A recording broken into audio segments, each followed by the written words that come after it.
오늘 우리에게 주신 하나님의 말씀 보도록 하겠습니다. 오늘 우리에게 주신 하나님의 말씀은 마태복음 14장 34절에서 36절입니다.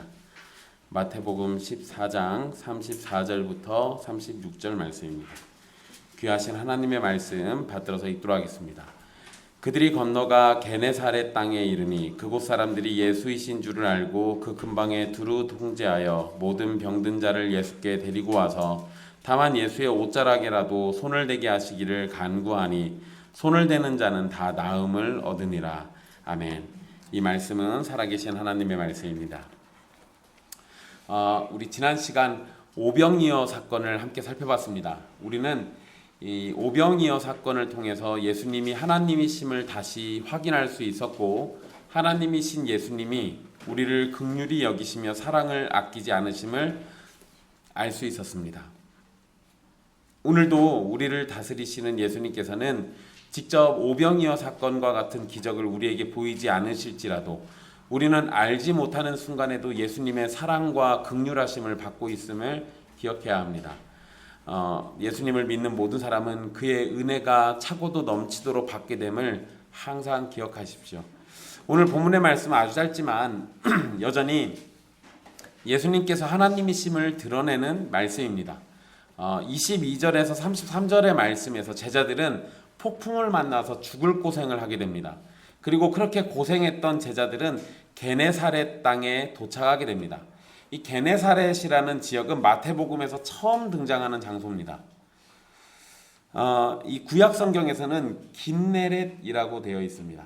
그러니까 여러분들이 여호수아나 신명기 말씀에서 긴네렛 해변가라는 말씀을 보시거든 그것이 바로 게네사렛이라고 이해하시면 됩니다.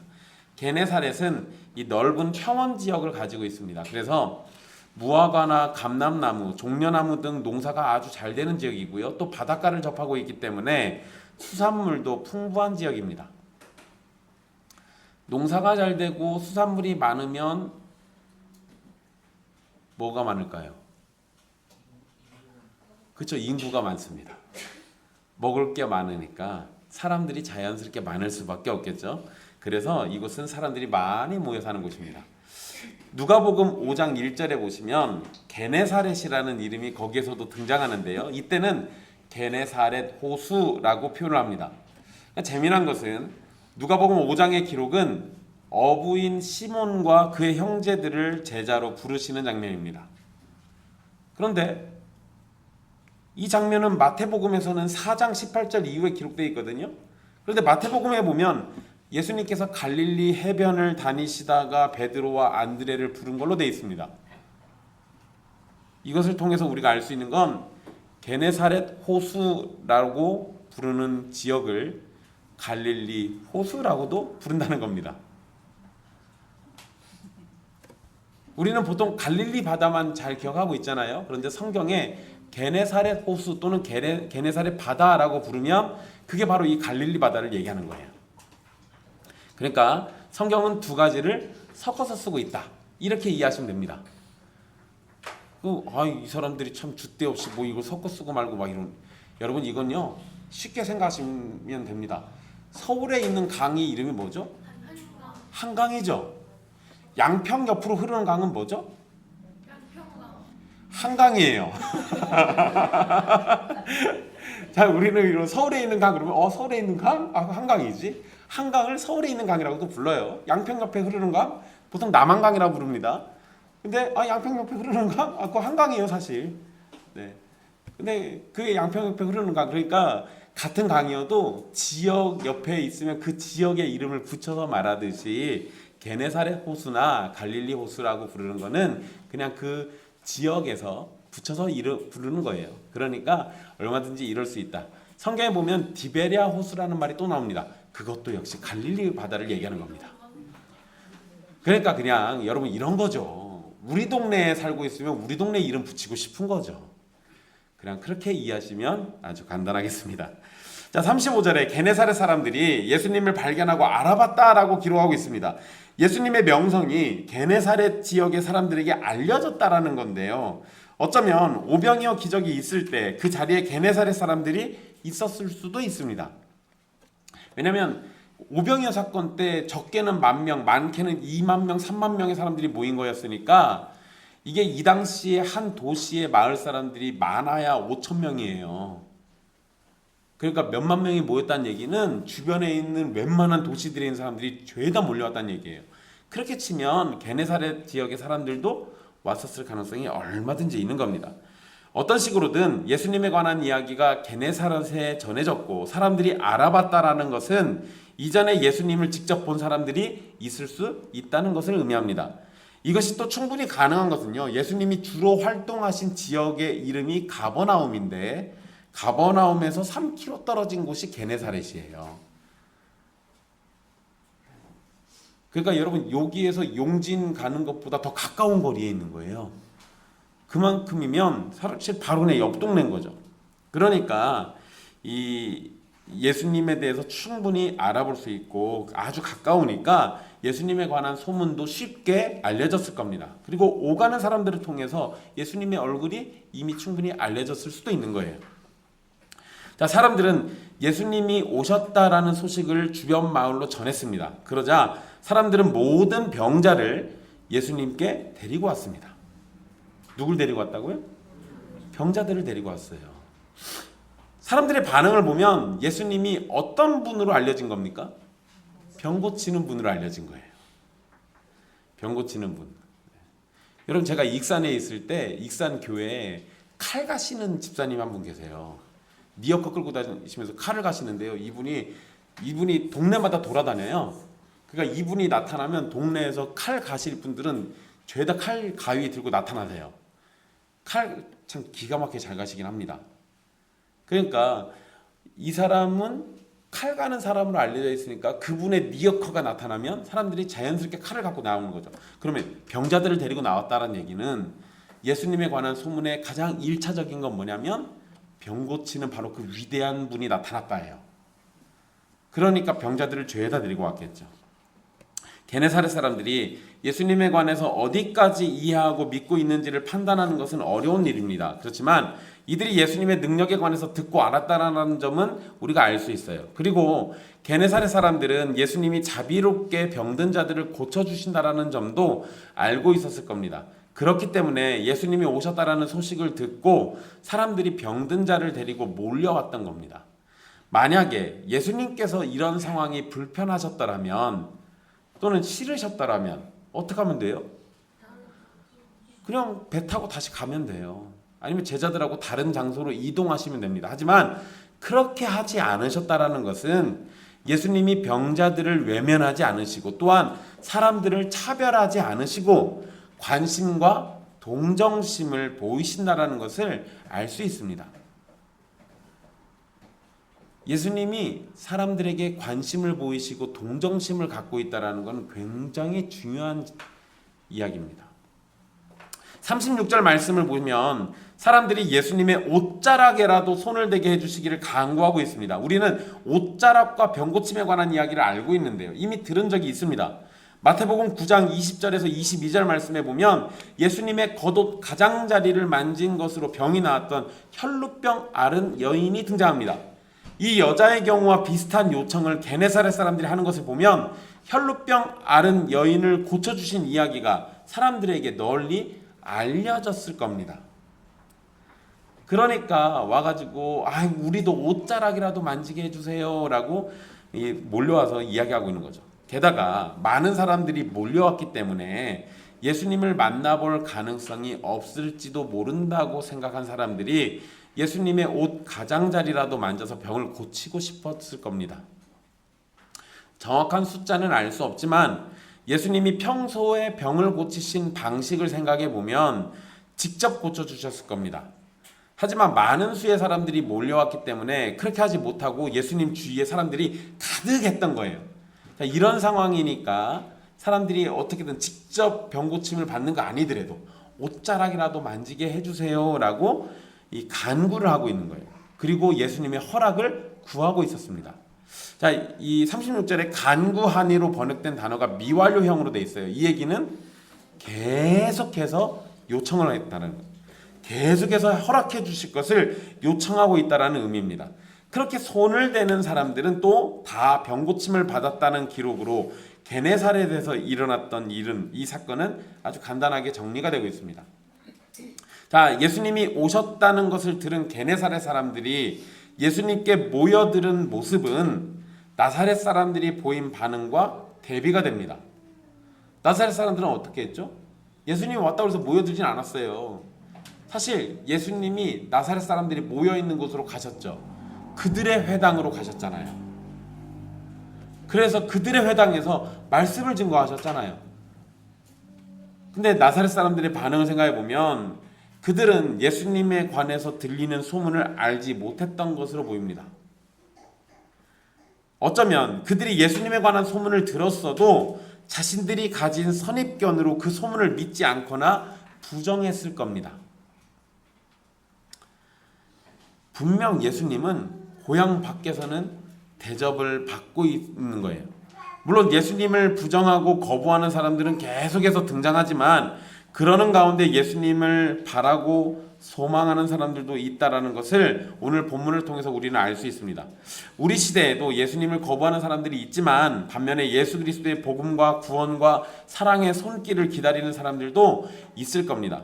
하나님의 은혜로 예수님이 구원자이심을 깨닫고 자신이 죄인임을 깨닫게 되어서 예수님 믿기를 소망하게 된다면 옷자락을 만지기를 간구하는 자들의 병을 고쳐주신 예수님께서 예수님을 바라는 모든 죄인을 구원해 주실 겁니다.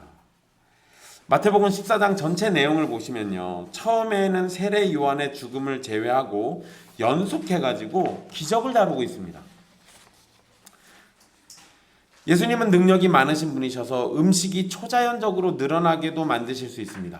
또 예수님은 능력이 많으신 분이셔서 바다 위를 걷기도 하시고 폭풍을 잠잠하게 만드시기도 합니다. 또 예수님은 능력이 많으셔서 모든 병도 그분의 존재 앞에서 힘을 잃게 만듭니다. 36절의 말씀을 보면 예수님의 능력이 너무도 대단하기 때문에 예수님이 직접 손을 대지 않으시고 단지 옷의 가장자리만 만져도 병고침을 받습니다. 이것만으로도 충분하다는 것은 그만큼 예수님의 능력이 대단하다라는 것을 나타내는 겁니다. 여러분, 여기에서 아주 조심할 게 하나 있습니다. 지금 오늘 읽은 이 본문의 말씀에는 믿음이라는 단어가 등장하지 않습니다.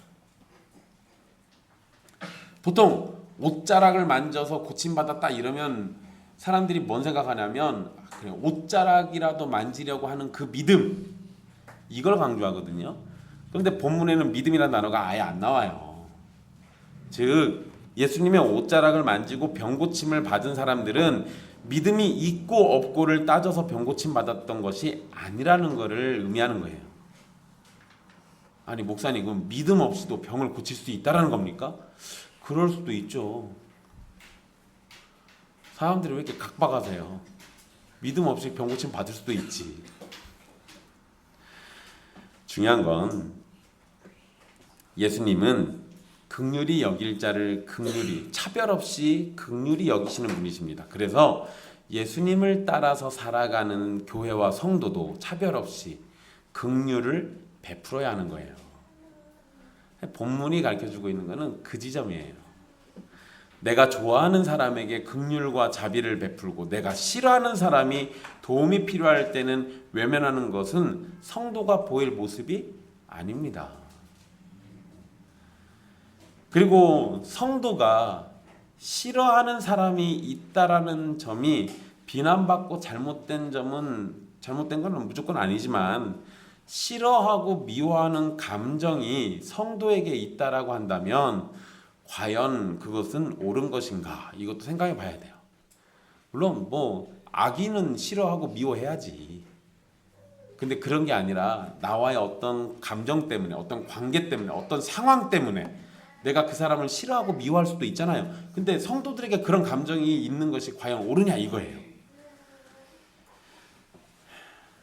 예수님은 자신을 거부하고 미워하는 바리새인과 서기관을 대하실 때 분노와 미움으로 대하시지 않았습니다. 바울은 자신을 가두고 있는 총독과 왕을 만날 때 미움이 아닌 존경 그리고 죄인을 향한 안타까움으로 만났습니다. 그러니까 왕들 앞에 서가지고 또 그들에게 복음을 전하죠. 그럴 수 있었던 게 뭐겠어요? 미움과 분노보다는 안타까움을 가지고 있는 거예요. 마찬가지로 우리도 우리에게 악한 모습을 보이는 사람이 있다고 해도 그 사람을 미움과 분노로 대하기보다는 선과 자비함으로 대하는 것이 필요한 겁니다. 물론 이렇게 말하는 것을 반드시 해내야 한다라고 말씀드리는 것이 아닙니다. 하지만 로마서 12장 18절에 할 수 있거든 너희로서는 모든 사람과 더불어 화목하라 라고 말씀하고 있습니다. 이 말씀처럼 모든 사람과 화목하려는 모습을 보여야 하는 거예요. 여러분, 지금 우리가 최근에 이전에도 그랬지만 최근 3년 동안 정치 진영 때문에 대한민국 사람들이 얼마나 많이 분열돼 있었어요. 교회도 그것 때문에 얼마나 다투고 싸우고 그렇게 분열이 일어났습니까? 아니, 정치적인 개념이나 생각이 좀 다를 수 있어요. 근데 그것이 그리스도 안에서 화목해야 하는 우리의 사명을 어그러뜨릴 정도로 중요한 게 아닙니다. 나랑 생각이 좀 다르더라도 또 나랑 정반대의 삶을 사는 사람이 있다 할지라도 우리는 할 수 있거든 최대한 화목하려고 노력해야 하는 거예요. 그리고 우리는 그런 사람을 향해서도 사랑과 복음으로 나아가야 한다는 사실을 잊지 말아야 합니다. 그것이 차별 없이 사람들에게 자비를 베푸신 예수님을 닮은 삶을 따르는 겁니다. 그러니까 내가 싫어하는 어떠한 일을 한다고 해서 또는 나와 생각이 좀 다르다고 해서 적처럼 여기기보단 그런 사람들을 오히려 불쌍히 여기고 안타깝게 여기고 또 그것조차도 이길 수 있도록 사랑의 마음으로 대하는 것이 그리스도의 제자로서 마땅한 모습입니다.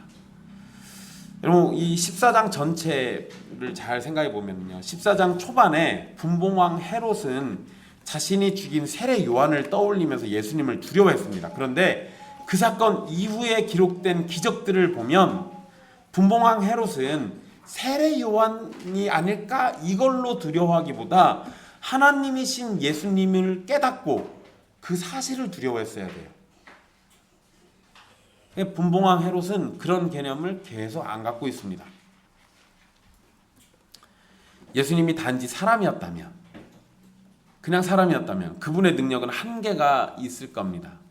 예수님의 능력은 전혀 그런 한계를 느낄 수 없이 풍요롭습니다. 그렇게 풍요로우신 능력의 소유자께서 모든 사람을 용납하시고 애정과 관심을 가지고 대하신다는 것은 참으로 감사하고 복된 일입니다.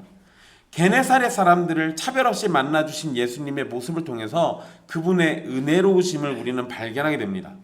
게네사렛에서 게네사렛에서 일어났던 이 병고침은 믿는 자들에게 주신 예수님의 은혜가 아니었어요.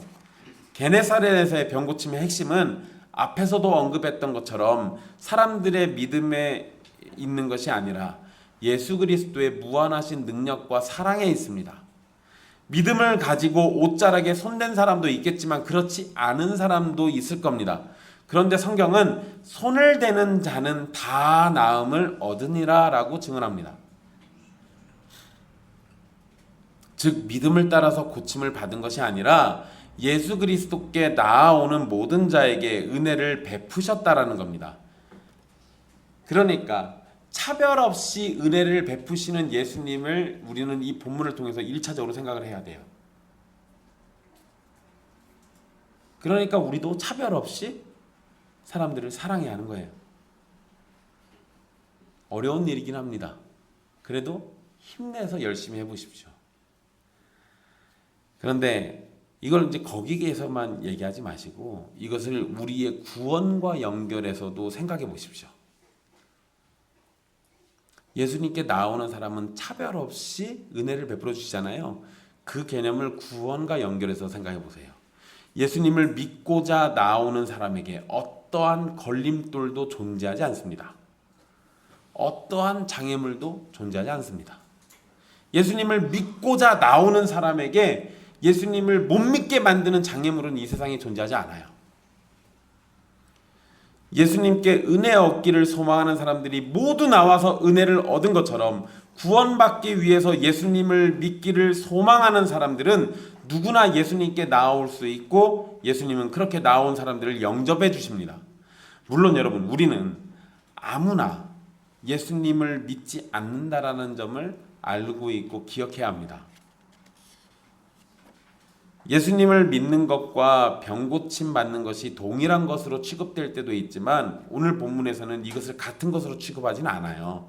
본문에서의 강조점은 예수님이 차별 없이 은혜를 베푸시고 자비를 베푸신다는 점입니다. 사실상 하나님의 은혜가 없이는 예수님을 믿고자 하지 않으며 예수님을 믿는 것도 성령님의 은혜와 임재하심이 있어야만 가능한 일이에요. 그러니까 우리가 지금 여기에서 차별 없이 은혜 베푸시니까 모든 사람들이 다 예수님께 나와서 구원받을 수 있다 이렇게 얘기하려고 하는 건 아니에요. 사실 예수님께 나오는 사람들은 이미 그들이 모르는 상태에서도 하나님의 은혜를 받은 거예요. 그래서 그들의 마음이 변하고 심령이 변하고 회개의 영이 생기고 성령의 이끌림을 통해서 그리스도께로 나아가는 겁니다. 그런데 차별 없이 은혜 베푸시잖아요. 본문의 의도, 오늘 우리 본문의 의도는 하나님의 예정을 가르치는 것이 아니라 은혜를 받고자 나오는 사람은 누구나 은혜를 받게 된다라는 점을 강조하려는 거예요. 이것을 우리의 구원과 연결해 생각하는 겁니다. 즉 우리에게 신학적인 논쟁과 옳고 그름을 따져가면서 예수님을 믿는 것이 아니라 예수님께 은혜를 받고자 소망하며 나오는 것이 중요하다는 겁니다. 여러분, 개혁교회들은 방언하는 것을 극도로 싫어합니다. 그래서 방언한다 그러면 거의 이단처럼 취급하죠. 그런데 여러분, 누군가가 예수님 믿겠다고 나왔는데 그 사람이 방언을 막 사모해요. 저는 예수님 믿어서 꼭 방언 받을 겁니다. 예수님 믿겠다고 나온 사람한테 대놓고 아유 방언은 잘못된 겁니다. 그런 거 아니에요 라고 이렇게 지적으로 꼭 그렇게 박살을 내야 속이 후련합니까? 그렇게 하는 게 그 사람이 구원받는 데 도움이 되는 거예요? 그건 나중에 가르쳐줘도 돼요. 그건 나중에 천천히 가르쳐줘도 상관없어요. 괜찮아요. 누군가가 길 가다가 계시를 받고 우리 교회를 찾아왔다고 왔어요. 아이고 세상에, 이 세상에 계시는 없습니다. 그래서 쫓아내실 거예요? 잘못 찾아오신 것 같습니다. 그럼 내보낼 겁니까? 아 그러세요 하면서 맞아드리고 긍휼과 자비와 인내를 가지고 그 사람을 대해줘야지. 그러다가 변화하면, 그러면서 복음의 진리를 알게 돼서 참된 믿음을 갖게 되면 그러면 되는 거죠. 성경적인 옳고 그름을 분별하는 것은 중요한 일입니다. 하지만 지식적인 강조로 인해서 예수님께 나오는 것에 걸림돌을 두지는 마십시오. 사랑하는 형제 자매 여러분, 여러분이 복음을 전하실 때 성경의 진리를 모두 전하고 개혁신학의 철저한 진리와 교리를 전달해야만 합니까? 물론 할 수 있다면 그렇게 하는 것이 좋습니다. 그러나 우리가 복음을 전하거나 예수 그리스도를 증거하고 구원의 길을 전할 때 엄밀함과 엄격함은 잠시 뒤로 미루고 자비와 사랑으로 나아가려고 하십시오. 옷자락이라도 손을 대게 해달라는 사람 중에는 그것을 미신처럼 생각한 사람이 있을지도 모릅니다. 예수님께 병 고쳐달라고 모인 사람 중에는 예수님을 어쩌다 능력받아서 돌아다니는 사람 정도로 생각한 사람이 있을지도 모릅니다. 그들에게 신학적인 엄밀함과 믿음의 온전함을 따져가면서 예수님이 병 고쳐주신 것이 아니라 그들을 불쌍히 여기면서 병을 고쳐주셨잖아요. 그런 예수님 따라서 우리도 신학의 엄밀함보다 긍휼의 마음과 사랑과 죽어가는 영혼을 안타까워하는 마음으로 사람들을 대해야 하는 거예요. 이러한 마음도 없이 전도가 가능합니까? 성경 진리를 머리에 꽉꽉 채워놓으면 전도가 됩니까? 아니요. 지식을 많이 갖고 있다고 전도가 되는 게 아니라 예수님이 죄인들을 향해서 긍휼의 마음을 품으시는 그 마음을 가지고 있어야 전도가 되는 거예요. 지식은 그 마음을 더 온전하게 만들고 더 단단하게 만들고 그렇게 사용하는 겁니다. 그리고 예수님께서 게네사렛 사람들에게 차별 없이 은혜를 베푸신 일을 생각한다면 예수님의 이름 아래에 생명을 얻고자 모인 여러분에게는 얼마나 더 큰 은혜와 사랑을 주실 것인지를 생각해 보십시오. 예수님은 분명히 차별 없이 은혜를 주시는 분입니다. 예수님께 나오는 자는 병도 낫고 은혜도 받을 겁니다. 그런데 그냥 나오는 정도가 아니라 예수님의 이름 아래에 자신의 모든 것을 의지하고 내걸고 그분 앞에서 순종으로 살기를 소망하고 예수 그리스도만을 유일한 소망으로 굳게 부여잡는 사람을 예수님이 얼마나 더 사랑하시겠습니까? 저와 여러분이 받은 사랑 그리고 받게 될 사랑은 온 우주를 가득 채우고도 넘친다는 사실을 기억하십시오. 차별 없이 은혜를 베푸시는 분이시나 자기 사람들은 죽기까지 사랑하시는 분입니다.